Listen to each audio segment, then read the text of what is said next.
Now it's time for Toker Talk Radio, the voice of the marijuana nation. What are you people? On dope? Or you can toke. I inhale frequently. Or you can talk. I experimented with marijuana and didn't inhale. Or you can toke and talk. 10 federal criminal penalties for possession of up to 1 ounce of marijuana. While we talk about toke on Toker Talk Radio. So, by the way, when it comes to pot, if you're 40 years old, you live in a log cabin in Oregon, you got 12 giant pot plants in your backyard, have a ball. Live from beautiful Portland, Oregon at Rolla J Studios. Hey, this is great. Just not cannabis. Plus your calls live at 971-533-7111. They're walking on their pants with their cap on backwards, listening to Enema Man and Snoopy Poop Dog. What's to keep somebody from getting all potted up on weed and then getting behind the wheel? Gateway theory doesn't work. It's a reality.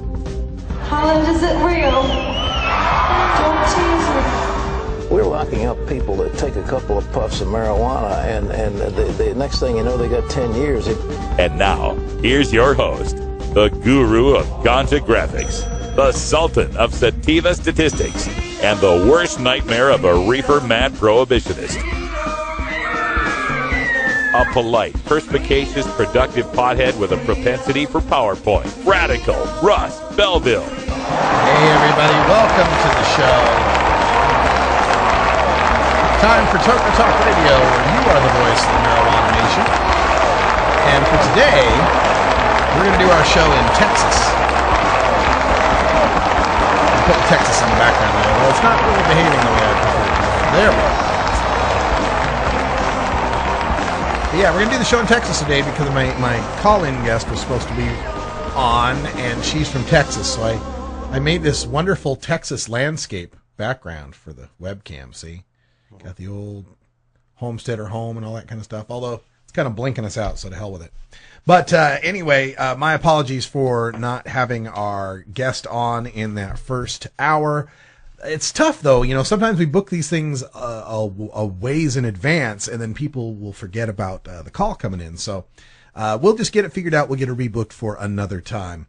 Coming up on hour 2 here in Toker Talk Radio, after the break, the flux capacitor is warming up, and we will get a report from Freddie Farrakh. And I was told by someone today, I can't remember if it was Facebook or Twitter or how they got a hold of me, but they told me that there's some ESPN show where now there's a guy doing a character of the old-timey radio reporter, and they say, oh, they're stealing it from you. And I've had fans that have pointed out some of the things that I've done before that then they see a version of it somewhere else, like it's being stolen from me. Yeah. Folks, I doubt it. I doubt it's being stolen from me. Everything is so rehashed these days. Yeah. It's like, come on, who can, there's only a few originals and they're long dead. Yeah, only a few original ideas. So, but I the old-timey radio reporter, if it was stolen, well, then that's fine. Imitation is the sincerest form of flattery. But there will never be another Freddie Farrakh. No. All right, so we'll get that report coming up after the break. Also, a story about the government shutdown. This government shutdown thing has been going on. And one of the things they had to do was they had to close the national parks because, National Park Service. And when you're shutting down the government, you got to pick and choose, what's essential, what's not essential. Well, apparently one of the Republican House members got all upset about the national monuments being closed down and had to insult pot smokers to do it. So we'll talk about that as well coming up here. We're also going to take a look at a couple of stories that came across the news wires today on violence and profit in prohibition. And, what we need to pay attention to as far as making sure the media reports this the right way. Anytime there's a robbery, anytime there's a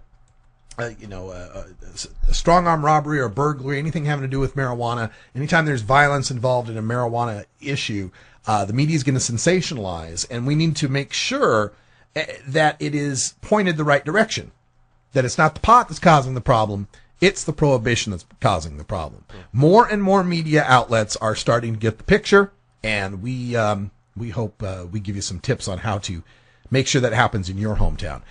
One of the easiest ways is letters to the editor. Now, believe it or not, they're still important. I know it's the internet and all, but you write an actual letter to the editor that gets in the paper version of the paper. Yeah. And that's a big deal, folks. It's a big deal to the people in Congress. Well, because they've got to actually file that somewhere. Yeah. No kidding. And comment sections are good, too, but you know how the internet is with the comment sections, and eventually it just turns into trolling, and if it's more than 20 or 30 deep, it's not worth your time, and so forth. But the more that you can stand up for this, and the more that you can get the facts out, I would recommend, and I violate this rule all the time, but, you know, do as I say, not as I do. But I would recommend when you write comments on these boards, keep them short and simple. Give them one link to one important piece of information. Give them one-liners. You know. Those are really good. The ones that stick. And they get liked a lot. I tend to write these really long comments. Rants. But sometimes my comments become the basis of future articles and stuff. So it's almost like practice writing for me. I write probably 5,000 words a day, easy. Oh yeah, I know. I know people out there, they don't understand quite, but yeah. Yeah. It's just a muscle. You got to keep it in practice there.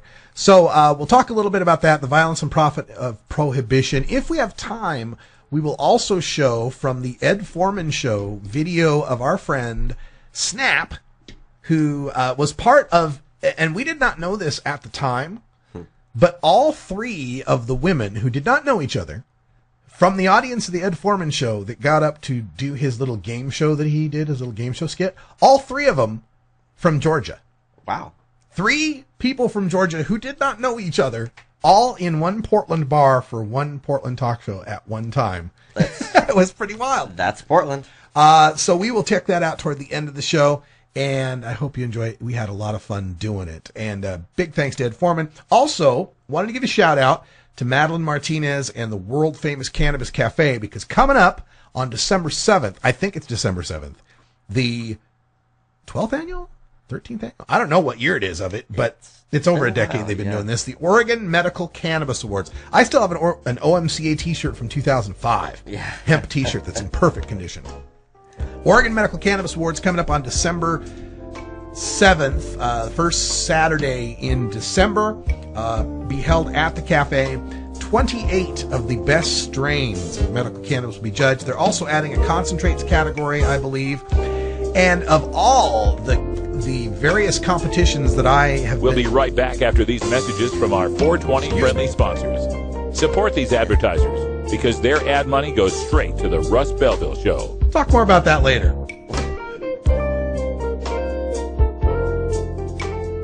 You're tuned into the Russ Belville Show, the voice of the marijuana nation.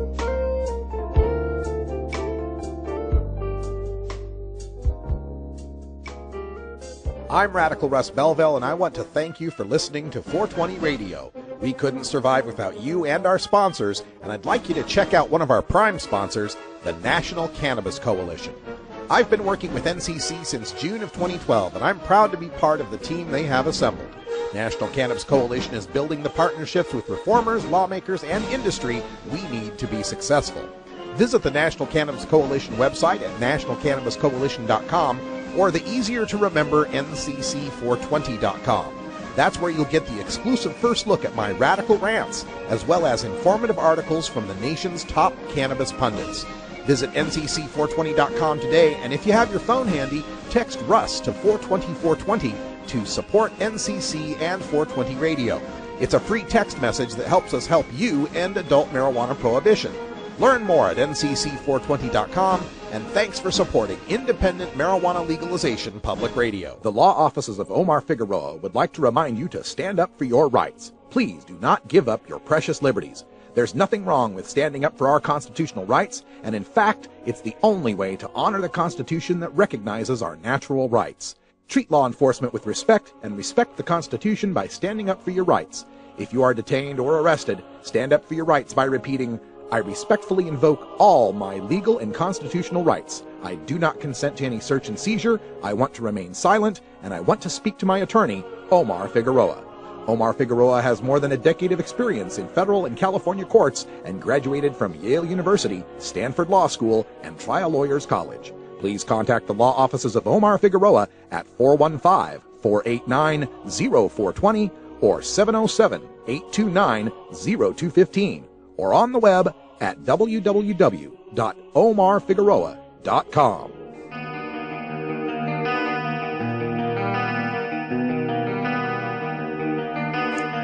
Welcome back, everyone. 10 after here. Toker Talk Radio's on the air. And I just wanted to finish up what I was saying about the Oregon Medical Cannabis Awards. It's December 7th. You can get more information by visiting the world-famous Cannabis Cafe online. Just Google it. You'll find it. I think it's on their Facebook events page. But one of the things about the OMCA that is different than any other cannabis judging competition that I'm aware of is how much effort they've put into making this transparent and honest as far as a judging competition. And that's not to imply that the others aren't, right? But there's things you hear about these other competitions where people will say, oh man, it's all rigged, right? And they're probably not. But you know how people talk. But with the OMCAs, there's no way you could possibly rig the damn thing. It's so cool how it breaks down, and all credit goes to David Bram, who was with Oregon NORML, and I still believe does this for them, doesn't he? Yep, I believe he still does this every year. Okay, so with the Oregon Medical Cannabis Awards, it was originally invented when Oregon only allowed you to have an ounce. Yeah. Okay, and so what they did is they made it so a grower would bring in an ounce of their strain and enter it and divide it into 28 1-gram samples, because there's 28 grams in an ounce, right? 28.345 something, whatever. But 28's close enough. So divide it into 28 1-gram samples. And then there would be 28 judges, each who would get 1 gram of 28 different entries. So you'd have 28 entries and 28 judges, so that everybody is always under or always at an ounce, because that's the way the old law was. Now, Oregon law allows you to have 24 ounces. But they've still maintained the 28 entries, 28 judges. Okay, so the next thing about this is 2 or 3, 4 years in, right, when you give out the samples, you don't want people to know which grower gave out which, you know, who's the grower of that particular sample. And there's the possibility the person can be an entrant and a judge. So you got to make it secret somehow. So, you know, a guy can't say, well, I'm going to vote for mine, or I'm going to vote for my friends, right? Or you'd have guys colluding, right? 2 or 3 guys would say, hey, you know, you vote for mine, I'll vote for yours, and that kind of stuff, right? So to avoid that from happening, you'd label them, right? Strain A, strain B, strain C, you know, A, B, C, D through Z, and then you'd have a double A and a double B. Problem with that, though, every A was the same strain. Every Z was the same strain. Every Q was the same strain. And so there could be some level of collusion. One guy can say, hey, man, I know that strain Q is mine. And then call his friends and say, hey, vote high for Q, right?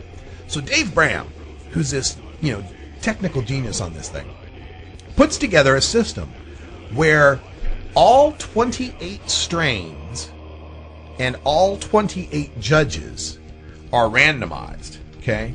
So 28 times 28, that's 784 different randomized barcodes are created. Okay? Only Dave has this spreadsheet that knows which barcode, which to which strain, and which grower. The barcodes are placed on the strains, and 3 stickers, right? You got 3 barcode stickers, they're all the same barcode, are placed on each strain. And then the judges who get them peel off one of the stickers and puts it in his little judge's pamphlet, right? The score sheet, basically. And the other stays with on the bag, and then there's a third one in case, right? One gets lost, right? Okay, so the judge gets his strain, peels off the sticker, puts it in the thing, and the judging guide is these categories like taste and aroma and medical effect and etc. There's like 6 or 7 categories. All rated on a scale of 1 to 10 using a little bubble sheet, right? Like you had with the SATs or whatever. You got to fill in the bubble with the number 2 pencil, right? So you fill in the bubbles for all of these different categories, and you do this 27 more times. Also, unlike other judging competitions, they actually give them the time to be able to do it.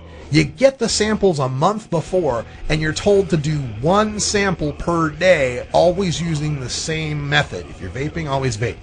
If you're smoking, always smoke. If it's a joint, always use a joint. Whatever, right? So you actually get time to go through this thing.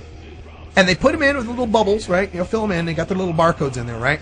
There's no way one guy can call another guy and say, hey, check out strain whatever, because his barcode PDQ123XYZ is another guy's ABC 666420, right? The barcodes are completely different.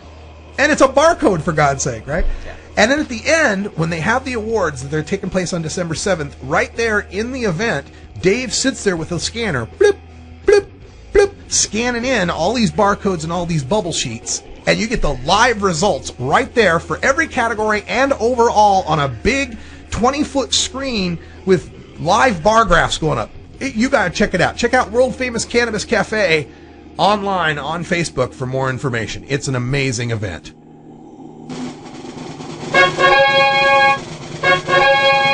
Stupid prohibition stories. As a public service, the Russ Belville Show reminds you that smoking marijuana does not make one stupid. However, some stupid people do smoke marijuana, and prohibition is always waiting for another victim. Learn your lesson from today's Stupid Prohibition Stories. With your Stupid Prohibition Stories, I'm old-timey 1920s radio reporter Freddie Farrock. From the Darien Patch, cops stop for registration, pot and paraphernalia found. Darien, Connecticut police, who stopped a car driven by a Norwalk man last week. When the officer spoke to the driver, Christopher Tuccinardi, the officer smelt burnt marijuana and asked if Tuccinardi had it in the car with him. Tuccinardi said he had a bong. He also had a silver and black grinder with marijuana residue on it. A plastic container on the floor in front of the front passenger seat with 3 small plastic bags containing a green leafy substance that later tested positive for marijuana, and a small digital scale, along with 5 small unused plastic bags. The total amount of marijuana in the car was weighed at 2.0 ounces as packaged. Tuccinardi admitted to police that he sold marijuana to his friends in Norwalk. He was charged with driving with a suspended registration, failure to return a registration that had been suspended, failure to drive with insurance, possession of less than 4 ounces of marijuana, sale of hallucinogenic narcotics, possession of drug paraphernalia, and extreme stupidity. I'm Freddie Farrock with your stupid prohibition stories.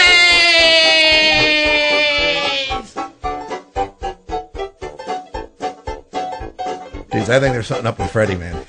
I think he might be having a stroke at the end there. Yeah, it could be that all that time travel, is degrading his molecular composition, and it's getting harder for him to make the transition with our, maybe our flux capacitor needs shining. We might have a dusty flux capacitor.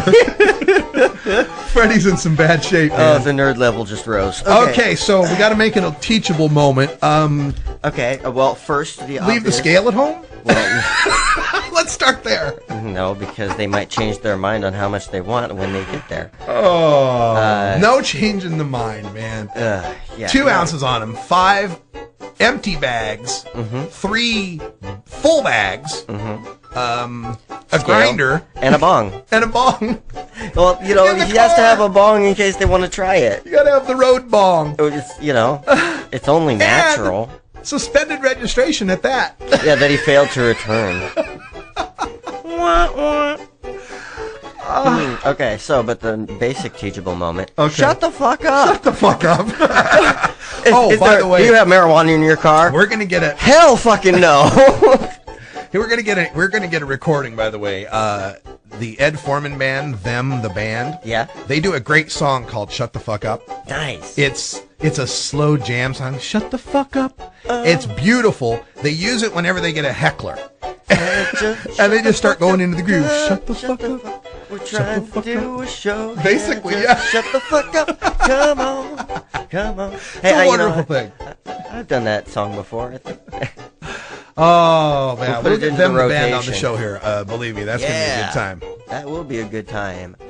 Speaking of good times. Oh, yeah. It's 4:20 here in the Pacific time zone, where marijuana is legal, damn near legal or pretty damn well legal, depending on your latitude. Oh, have you ever met that funny reefer man? Reefer man.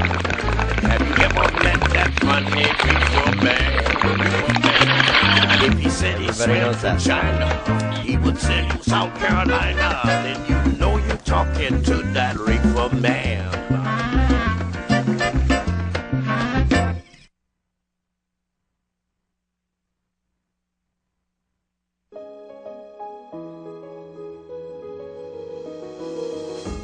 Cannabis Outreach Collective is an alternative health and wellness option located in Gladstone, Oregon, that serves patients in the Portland area and beyond. We are a full-service alternative health and wellness collective accommodating patients with natural, organic, holistic, and homeopathic remedies, nutritional guidance, advice, education, and medical cannabis, fully in accordance with Oregon OMMP law. You can find out more about Cannabis Outreach Collective on Facebook at COC503 or by emailing cannabisoutreachcollective503@gmail.com or by telephone at 503-853-1319. Check out our menu on Weed Maps and visit Cannabis Outreach Collective today. Let him bring in the beat. Adam Hand of Handmade Apparel produces quality custom designs for t-shirts, hats, and other apparel. Handmade Apparel is the official design shop for 420 Radio, The Russ Belville Show, Ganja John, and Cascadia Concentrates, among many clients who rely on Adam Hand for everything from short-run custom projects to full-run clothing lines. Adam's meticulous designs are individually crafted and screened in vibrant, high-definition color. Visit handmadeapparel.biz to browse the selection of handmade gear or to get a personal quote for your own designs. Handmade Apparel, a proud supporter of 420radio.org. Let him bring in the beat. Marijuana legalization is always on at 420radio.org. Be sure to join us for our prime time lineup at 8 p.m. Pacific with all original live shows, beginning Monday at 8 p.m. with the new Viper Hour, the best in the early 20th century Viper jazz culture. On Tuesdays, we have Thrasher Sports at 8 p.m. with Radical Russ and Herb Thrasher discussing the latest sports news from the weekend and its intersection in the world of drugs. On Wednesdays at 8 p.m., it's Red Eyes Reggae Flashback with Brian the Red, the best of deep tracks from real reggae. Thursdays at 8 p.m., the latest episode of Big Daddy Fink's Funky Roller Rink, the best in R&B, soul, and disco from the 70s. And on Friday nights, live at 8 p.m., the Herb Thrasher Flower Hour, 2 hours of rock and metal, right here, live on 420radio.org. Do something, you know what I'm saying, how I feel right about now, how this world going on. Marley on the track, the Martian that is. Oh, yeah. Welcome back. That's Cornbread with Struggle. That's some of our Groovin' Thursday music. Bago Schwago brings us to Groovin' Thursdays. And my apologies once again to Gordon Green. He's trying to call in from Spain, and he got the voicemail, and we tried the number and also got the voicemail, and I don't know why. Yesterday, people were calling in, and it was just fine. So I don't know what's up with Skype. I really don't. I'll investigate. The account's up, the bill is paid, the number is active. I don't get it. Anyway, coming up later tonight, Red Eyes Reggae Flashback, 8 p.m. Pacific time, and the third this is the new season, I guess. Yes, it is. We had 35 shows in the first season. One was a 2-hour special there, and we got a whole new season coming up. I found a box of tapes that I wanted to have in the first season, but you know. Unfortunately, a lot of them weren't labeled with the artist, so there's going to be a few tracks that I'm playing tonight that are not going to have the artist's name, and we're going to have a contest. If you can send me an email or on Facebook or wherever, get a hold of me saying who the artist is and maybe what the real track name is before I can find out from somewhere else. You're going to crowdsource it as a contest. Yeah. I like basically. If you can get it to me first, then you will win a disc. Where is it? Right behind your laptop there. Okay, we're going to get a better label for it. But basically, it's a disc of all of the tracks that I've played in the first 35 shows. Every track from season 1, including a spreadsheet with the playlists. And wow. That's got to be nearly 420 songs. It's actually 541 songs. Wow. And I think that there's an extra bonus and the Red Eyes Reggae Flashback intro. Right on. Anyway. All right, so check that out tonight, 8 p.m. Pacific time for Red Eyes Reggae Flashback. And before I get to this this story, now obviously if you're watching the live cam or the video replay, you can see I've got a video window ready to go. While I was looking at this window along the side, on these websites they'll have links to other stories, and I just wanted to make a quick comment on this one headline I see, because it says Oprah, like this is something Oprah said. Oprah, you can't be an atheist if you believe in the awe and wonder of the world. What the hell does that mean?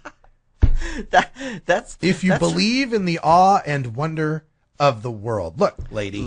I watch Science HD every night. I was watching a show the other night called How to Build a Planet.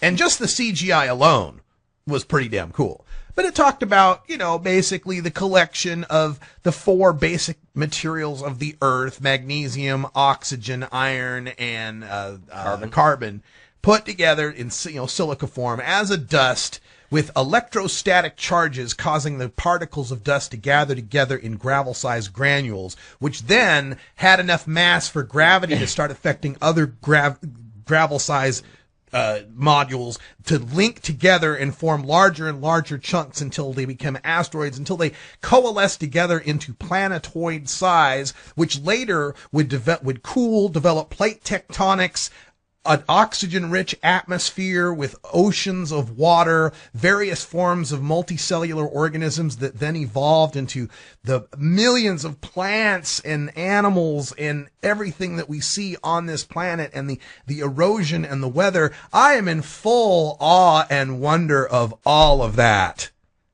And I'm still an atheist. So there you go, Oprah. All right, so let me get to this story. Because we just had a visit from Freddie Farrakh, stupid prohibition story. And this is a stupid government story. Because if you've been following this whole shutdown thing, it's pretty stupid. And it owes to a lot of factors. It owes to gerrymandering of districts and the rise of the Tea Party and ultra-conservative and rifts in the Republican Party and, blah, blah, blah. Or, I'll admit I come to things from kind of a leftward tilt, so I'm sure people on the right would say, it's intransigence of the president enforcing Obamacare and whatever the hell. I don't want to get into that part of it. I just want to get into how stupid this GOP rep is. This was on C-SPAN. Mediaite got a copy of this, and it has to do with this national park the shutdown. made up this whole made-up scandal here. Because of the shutdown, they had to close down the national parks, right? Yosemite, and Crater Lake and whatever. Can't have your park rangers work, and they're not essential personnel. We got to keep the Defense Department, the DEA, all these other organizations running. So they shut down the national parks. And if it was Yosemite and Crater Lake and, Mount Rushmore and stuff, that seemed to be no big deal. But, oh, by God, they shut down the World War II Memorial. Oh. So Fox News and the GOP concocted this thing, got all these got the vets riled up. How dare Obama shut down our national monuments? It's all Obama's fault. He doesn't care about our soldiers. Care about our soldiers. Won't need to protect it. He hates it. Blah, blah, blah, blah, blah, right? And there's other assorted scandals that go with it, like, the waving of Confederate flags outside the White House. In some states, the waving a Confederate flag outside of a black family's house is kind of offensive. In some circles, I'm just saying. Yeah, maybe. So they get all this ginned up manufactured controversy over the shutdown of the World War II Memorial, or I don't know if it spread to the Vietnam Memorial, whatever. They pulled barricades, they marched to the White House, they all protested. And they were also attended to by Sarah Palin the half-term governor of Alaska who quit because it was, too tough to govern Alaska. She was there, and Cruz and a bunch of these other GOP guys whose failure to pass the budget resolution in the first place is why the monuments are shut down. All right, so that's the stage, right? That's the setup. Agree or disagree with me on the politics, but that's the setup of it, okay? Here's the video, and we'll just watch, because it speaks for itself. So I'm going to read something to you, Mr. Jarvis. And I want you to ask me if you recognize who said this. Because of the lapse in funding, you are having to deliver difficult news to our visitors and partners. The functions we must perform under a shutdown are not the reasons any of us join the National Park Service, but they are the duties we are required to perform by law and regulation. Do you know who said that, Mr. Jarvis? I believe I said that. You're right. Jarvis you is did. the director of the National Can you Parks, tell me why you would not enforce the law at McPherson Square, but yet you greeted veterans with barricades on the very first day? What regulation can you cite to me that required you by law to erect barricades? All right, so this is Trey Gowdy. He's a Republican out of South Carolina. McPherson Square is in Washington, D.C., and what he's referring to in the previous is Occupy. Remember in 2011, the whole Occupy movement, they set up in Washington, D.C.'s McPherson Square, and so he's saying, why'd you let Occupy go up there with no barricades, but now you're putting barricades up to keep out the World War II and the Greatest Generation, and support the troops, right? All right, so that's what he's referring to. He's comparing Occupy to this current thing, ignoring, of course, that during Occupy, the fucking government wasn't shut down. All right, here we go. That's another rant. The contingency plan that was approved on September 27th for the National Park System is in compliance with the Anti-Deficiency Act. I'm looking for a statute, Mr. Jarvis. I am looking for a citation to the Code of Federal Regulation or the U.S. Code for why you erected barricades. We've established you did not enforce the law for 100 days for protesters. Agreed? You agree with me? You did not issue a single citation for camping, right? I believe that is correct. Either it is or it isn't. Is it? Not one single citation for camping.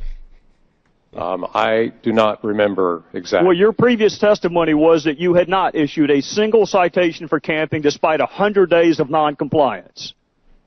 That was 2 years ago. Okay, well, I can cite you the regulation that you did not follow 2 years ago. Can you cite me the regulation that required you to erect barricades to prevent veterans from accessing a monument that they built? I can cite the Anti-Deficiency Act. Can you cite a regulation that required you to erect barricades, Mr. Jarvis? That is not a complex question. The Anti-Deficiency Act requires that I reduce all employees down to only those that are necessary for life and property. That required the closure of all 401 national parks. Mr. Jarvis, why did you fail to enforce the plain language of a statute for 100 days for protesters? And yet, on the very first day, you denied access to a monument that veterans built. On the very first day of the closure, I implemented a closure order for all 401 national parks in compliance with the Anti-Deficiency Act. And immediately that day, also included as a part of that order, that First Amendment activities would be permitted on the National Mall. Do you consider it First Amendment activity to walk to a monument that you helped build? Or is it only just smoking pot at McPherson Square? The First Amendment activities, we are content neutral on First Amendment on the National Mall. That wasn't my question. Do you consider it to be an exercise of your First Amendment right to a walk to a monument that you helped build? If an individual declares they are there for to exercise their First Amendment activities... Who were they to declare it to? The gentleman's time has expired. Okay. Could I ask the final question? Who were they to declare it to? A barricade? On the site. On the National Mall, any group under 25 does not need a permit to exercise their First Amendment. And we set up the policy to allow our veterans in, including all of the honor flights under First Amendment. So they were not denied access. Mr. Chairman, I want the record to reflect that no statute or code of the federal regulation was cited to justify the erection of a barricade. The record will indicate that. Director Jarvis. So that's the story there, and I'll just get to the basics of the translation here. In 2011, when the Occupy thing was going on, the government was not shut down. Okay? Government was not shut down. People there were protesting, exercising the very First Amendment rights that you seem to be yelling about for the veterans. In the case of the veterans, right now, the government is shut down. There is no one there to provide security. There is no one there to make sure these monuments don't get defaced. I'm sure when Occupy was going on, a lot of people were probably complaining, oh my God, those pot smokers, those occupiers, they're going to ruin stuff. Look, if you want the monuments open, pass the bill that funds the government, which is your job to do, and quit trying extra constitutional ways of overturning a law that was passed by Congress, signed by the president, and upheld by the Supreme Court. That's not just stupid, that's reckless what's going on here. All right, we're going to take a break here because I've strayed a little. I've gone a little political. I got to veer back into the weed. So when we come back, we'll talk about the violence and profit of prohibition. A couple of stories in the news that we've got to make sure the media understands are a product of prohibition, not a product of cannabis. It's Toker Talk Radio. Thanks for listening. We'll be right back. It's simply business. It's simply business. It's simply business. You know why they won't let us grow. It's simply business. We'll be right back after these messages from our 420 friendly sponsors. Support these advertisers because their ad money goes straight to the Russ Belville Show.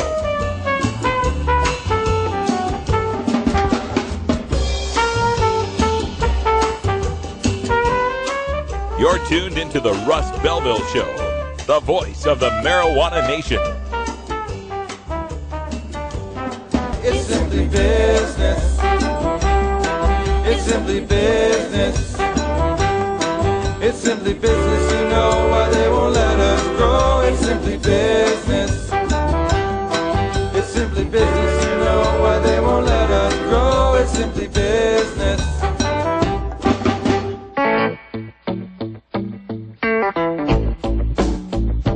I'm a reefer smoking man. Wood Pipe Smoke Shop and Speakeasy is your source for cannabis community gear in southern Wisconsin. Owners Brian and Tammy Wood are located in Kendall, just outside of Madison, and they've got everything for the smoking enthusiast, including a full assortment of pipes, water pipes, hookahs, bubblers, one-hitters, and so much more. They're open noon to 8 p.m. Monday through Saturday and can help you with your detoxification therapies as well. Call 608-466-7473 or email woodpipes@yahoo.com for more information. That's 608-466-7473 or email woodpipes@yahoo.com. And as always, go pack go. Who would you rather your kids talk to about drugs? You? Or some guy? When your kids find out you've been lying to them about marijuana, who will they trust? Let's have a rational discussion about drug reform. Let's tax and regulate marijuana, restrict youth access, and create safer communities.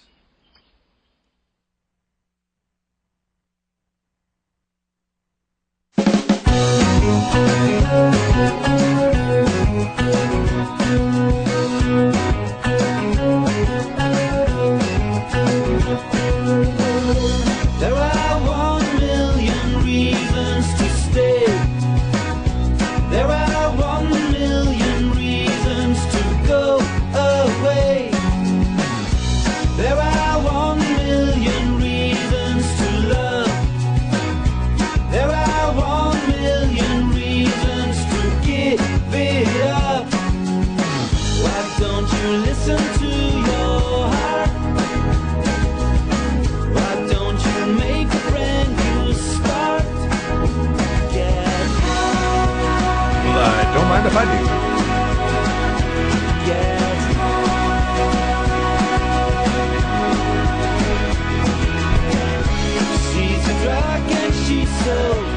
back, everyone. That's Monkey Man with Get High.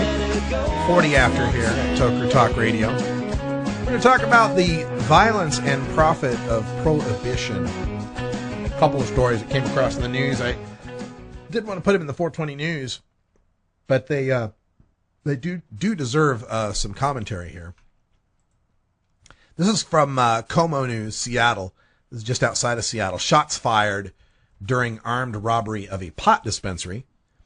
Multiple shots were fired during an armed robbery Tuesday night at a Lacey medical marijuana dispensary, according to the Lacey Police Department. Lacey's just outside of Seattle. According to police, 3 men with guns entered Earth Alternative Medicine and ordered 3 employees into the restroom. As the men were packing up marijuana and other products, 3 customers entered the dispensary and were detained as well, according to police. An employee followed one of the men out of the building, and the man reportedly fired multiple shots, but no one was injured. See, I don't want to be one of those 3 that was coming in, and there's like a robbery in progress over this stuff. Yeah. And the more these states, see these medical states, I was doing that story earlier where, you got 15 states now that are going to have dispensaries, and only in 7 of them can you grow your own marijuana at home. So we're forcing people into these dispensary situations, man. And I agree that, they're going to be better regulated. They're going to be more secure. But the problem with that is this is where all those costs come in, where they're, requiring such capital outlay at the beginning and such stringent security requirements. God, the cameras they got to buy in Colorado have to have high definition. They figure out how many pixels you got to have and all that kind of stuff, right? So the cost of just having all the security, right? I'm of the mind that rather than, forcing all these guys to have so much security, why don't we work on making marijuana much lower cost so that it's not worth stealing, right? Let's try to do that. When someone is robbing like a liquor store, they're not robbing it for the liquor. They're robbing it they don't take liquor bottles with them. They are robbing it for the money. They're robbing it because it's a place with easy money access. But these marijuana robberies, these dispensary robberies, they're doing both. They're taking the product and the money because the product is worth so much. Let's get it down to where it should be. Marijuana grown outdoors with modern harvesting techniques, economy of scale, production, evolution and technology, all of that shouldn't be more than $1 or $2 a pound to produce. $1 or $2 an ounce to buy. Really? It's in the realm of hops, man. Yep. In fact, hops are related to marijuana, related to cannabis, right? Mm-hmm. So what does it cost to grow hops? What do you sell hops for on the open market? Look it up. I don't know. Here's the funny thing about me. I know a lot about marijuana and its politics and culture, but when it comes to the actual farming of the plant, I don't know nothing. I'm the first to admit wonder, do hops, suffer from bud rot if the conditions aren't right? Don't know. I don't know. Got to ask a farmer, I guess. Yeah. But that's the thing is this, all these stories, whenever we get these stories of robberies and home invasions and the violence involved there, it's just because the prohibition maintains keeping it so expensive, it's worth robbing. That's the issue. It inflates it to the point where it's worth robbing. Yeah, and that's bullshit. The other story I had in here came out of the Dallas News, and this caught my eye because it said feds want to keep gold bars and car seized from alleged pot dealer. Federal prosecutors in Fort Worth want to keep some gold bars and a 2007 Infiniti sedan that were seized from an alleged marijuana dealer. He was arrested at the DFW airport before he could get on a flight to Seoul, South Korea. DEA agents seized the gold bars at the airport, later seized the car. The agent said he made frequent trips to the WinStar and Choctaw casinos in Oklahoma to launder his drug proceeds. Informants told the DEA that this guy sold about 200 pounds of marijuana between August of 2011 and July of 2012. 1 year, 200 pounds for about $800,000. Gold bars, man. It's, the money is the biggest corrupting influence, and where any of the bad out of marijuana, most of the bad, I'm not going to say all of it, of marijuana comes from. This greed, this intense money part of it. Yeah. And it infects the politics of this as well. You know, when you start looking at trying to legalize, and you get people who fight legalization because of their economic interests, right? Already in Arizona, the dispensaries are lining up to try to fight the legalization proposal down there. We saw it happen in Washington, happen in California with Prop 19, man. Yep. That's frustrating. And you want to see people be able to make a living and such. But the problem is, like I said, how many people are like making a living growing hops? There's a few. There's farmers. There's hops farmers. Yep. But there are not a lot of people that are growing a few hops plants in their closet and making extra money to feed their kids. Yeah. That's what I'm saying. Yeah, there you go.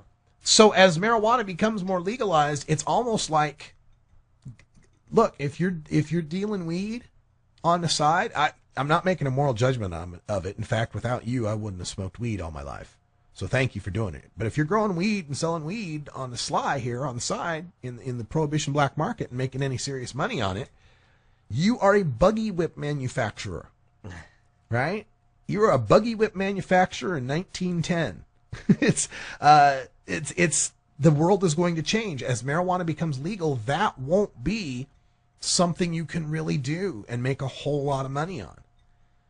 There will be some people who grow some bomb homegrown weed, but you know what they were selling for $100 an ounce even is going to be $10 an ounce. Yeah.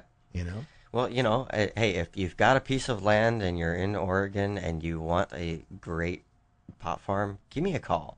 I'd love to have a piece of land to work with. You know, I won't ask for much. That's right. It'll be a sharecropper. There you go. Work off the land. Damn right, man. You know, I seriously think that, you know, if we went back to the barter system, politicians would die off. But they just get bribed in chickens. No. But then they get really fat. The other side of this, as we legalize, though, is this effort by the people who hate pot to artificially keep the price high. Mm-hmm. Well, we don't want to be too cheap because then more people would use it. They say that like it's a bad thing, right? Yeah.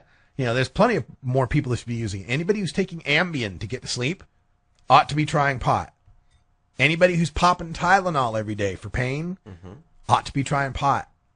And as it's legal, there will be, you know, this is the thing too, is one of their fears is, you know, and you read it in all their rhetoric, you know, especially as they talk about the Charlotte's Web and they say, well, it's high CBD. It doesn't have that THC in it. It doesn't have that THC in it that gets you high. It doesn't have that terrible psychoactive THC. But as it becomes legal, there's going to be 4% weed you can get. Mm-hmm. Yeah, I'd like to get me some 4% weed. Something I can just smoke. It gives me a little, but it's not going to twist me out. There's going to be more variety of ratio of THC and CBD. Legalization is going to make this broader market for it, right? Where the fear of the mainstream that, oh my God, you're going to smoke this and you get so high, we'll be able to solve that. There'll be lights. Yeah. I'll have some pot light, please. Yeah, or, you know, even like the O'Douls of pot, you know, it's like. Yeah. There'll be mixtures. I can see as it's legal, tobacco companies mixing it and coming up with pre-rolled spliffs and pre-rolled blunts and such. What? But once it becomes that, once we get to that legalized state, that's where big farms are producing it, and that's where mass production takes place. Now there'll be jobs there, but there'll be like the job as the guy that works at the chicken factory, or the guy that works, you know, picking beets and working in the beet processing, whatever, you know. It's going to be agricultural jobs. Marijuana is going to stop being gold and start being actual farming. Yeah, it's going to be cucumbers, you know. That's right. It's going to be awesome. Except there's going to be a lot, you know. I like Phil out here saying, I ain't growing no 4% weed. Hey, you know, if but there'll be a market for it. Well, if it's 4% THC, but like 15% CBC or something else that's beneficial to somebody, then hey, there will be a market for it. Yeah, you know? Yeah. And, you know, the chat room's also got another point about the online purchases that are available. Even though they shut down Silk Road, there's lots and lots of places to buy weed online. I saw one Can't remember where I saw it on the web, but anyway, there's plenty of that going on. And, commerce is becoming more and more interchangeable. And one of the difficulties that's always existed with shipping marijuana through FedEx or UPS, which I got to say, FedEx and UPS got to have a serious percentage of their profits to the shipment of weed and drugs. Oh, yeah. But one of the problems is, you got to do the whole packet and the coffee and the triple bagging and all that. You got to. Well, no, I've heard. The problem is the smell. We'll just leave it at that. Right. Problem is the smell, right? So that's what's going to get you busted. But now as oils are becoming popular, ain't got as much of the smell problem. Yeah, and even the solid hashes, the bubble doesn't really have a smell, when it's not being burnt. Exactly. So. All right, so let's take a break, and when we come back, we'll have more to talk about here at Toker Talk Radio. So thanks for being a part of it. Coming up at 5 o'clock, we have got another episode of Free Weed from Danny Danko. So check that out. Episode 43 is on. And then at 8 o'clock Pacific, this guy, Red Eyes Reggae Flashback, will be here with an hour of really cool reggae stuff. So stick around for that. You're listening to 420radio.org. You can pick us up on the TuneIn app for your smartphone. You can also download our play file, our streaming file, that is, or catch us live stream on Ustream. All the connections you need are available in the header. Click the big blue bar to connect to 420 Radio.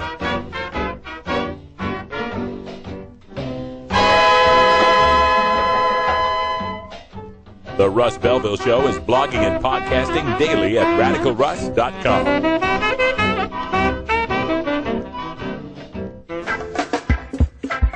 I'm Sub Cool from Team Green Avenger.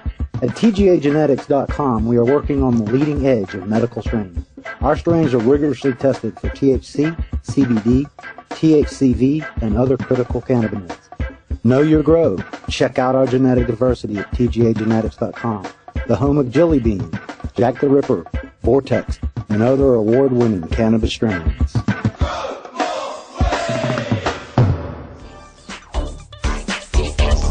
Big Daddy thinks. Funky roller ring. Oh yeah, this is Big Daddy, and I'll be your freakazoid every Thursday night, right here at the Funky Roller Ring. Funky Roller Ring. 11 Eastern, 8 Pacific. Funky Roller Ring. I like it like that. Ever wonder how often to change your bong water? The most effective method for baking pot brownies? The best destinations for a ganja getaway? How to hide herb in your car? Whether to grow your own? How precisely to legalize it? Or how something as wonderful as marijuana ever got to be illegal in the first place? Finally, you can find all these answers and much more in the official High Times Pot Smoker's Handbook, featuring 420 things to do when you're stoned. Since 1974, High Times Magazine has covered marijuana in all its aspects and wonders, from cultivation to legalization to the herb's enduring and exalted place in popular culture. Packed with inside information, the official High Times Pot Smoker's Handbook rolls all of this collected wisdom together into a single indispensable ganja guide, including an entertaining look at marijuana's history, profiles of herb-friendly travel destinations and festivals, favorite potluck recipes from the High Times staff, smoking skills, advocacy and activism, essential marijuana movies and songs, profiles of famous cannabis strains, comprehensive growing information, celebrity endorsements, and much more. This is truly, finally, the ultimate guide to green living.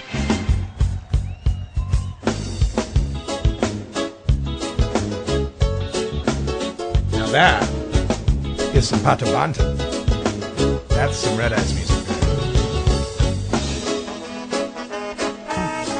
Love me the horns. Love the horns. Wow, nice.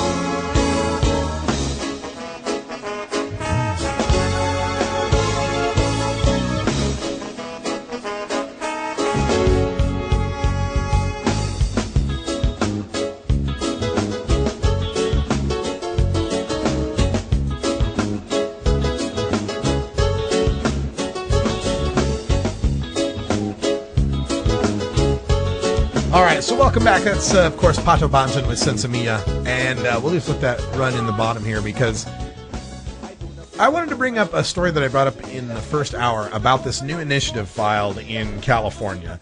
It's the Marijuana Control, Legalization, and Revenue Act of 2014, which you can find at the completely easy-to-type web address of www.marijuanacontrollegalizationrevenueact.com. I'm sure there's got to be something shorter out there. I think you're going to make a rat-R for that. No, I think they have a US. It's mclr.us. There you go. mclr.us. But that redirects to marijuanacontrollegalizationrevenueact.com. And this is that open source one. This is the one they made it through Google Docs. And reading, I think it was, Ben Livingston reported on this in Smell the Truth out there at the San Francisco Gate. They used Google Docs, and someone posted on Boing Boing. They got about 1,000 people logged in to edit this thing. So you don't know if they're from California. Boing, boing. You know if they know anything about marijuana, whatever, right? But posted, and within 2 days they had 1,000 people log in and edit. A bunch of people changed fonts and colors. A few times they deleted the document. So this is the open source thing. It started as 1 page. It's now grown to 35 pages. And part of the push behind this was activists complaining that there's not enough communication. There's too many people doing their own thing, which is true. That's true in all the states, right? Plus there's too many people whining. But I don't know if necessarily the right answer is letting everybody participate. Because some people are just nuts. I'm not gonna name names, but it's just, So I don't know that open source is necessarily the best idea either. Getting all the right people from all the groups together might be a good idea, but anyway. So they decided to go through with this. I've looked at the website. I'm going to give more of a look at it. 35 pages sounds a little long. You can also find out more about them at savecannabis.org is the other website. But I will check that out. I don't know. And as far as 2014 goes, according to the report, the founder here, David Hodges, says they are hoping to raise nearly $2 million. Look, you're going to have $2 million to even to think about doing something in California. As far as going to 2014 instead of 2016, Hodges thinks that 2014 is a better year because the presidential election in 2016 will bring in more Republican voters. But in 2014, Jerry Brown, the Democratic governor, is up for re-election. And that'll bring up more Democratic voters, apparently. I don't know why that wouldn't bring out more Republicans to defeat him. But all right. But anyway, that's the theory there. I think 2014 in Oregon for sure, but 2016 in California, just because it's the biggest state, you need the most money. And that money needs to be raised before you even start signature gathering. You need to have that before you've even filed, really. So I don't know, man. I don't know. The first one, the CCHHI or CHICH or whatever it is, the Jack Harrer one, again, beautiful thing, but it gives people a shit ton of plants, a shit ton of possession, lets all the pot prisoners out. I don't know if voters are ready for all of that. And they ain't got no money. It comes down to money. I hate to be a cynic, but it comes down to money. All right, we'll be back tomorrow with more news and interviews you can use for the cannabis community. For Brian the Red, I'm Radical Russ. Thanks for joining us. And until next time, take care of each other, tokers.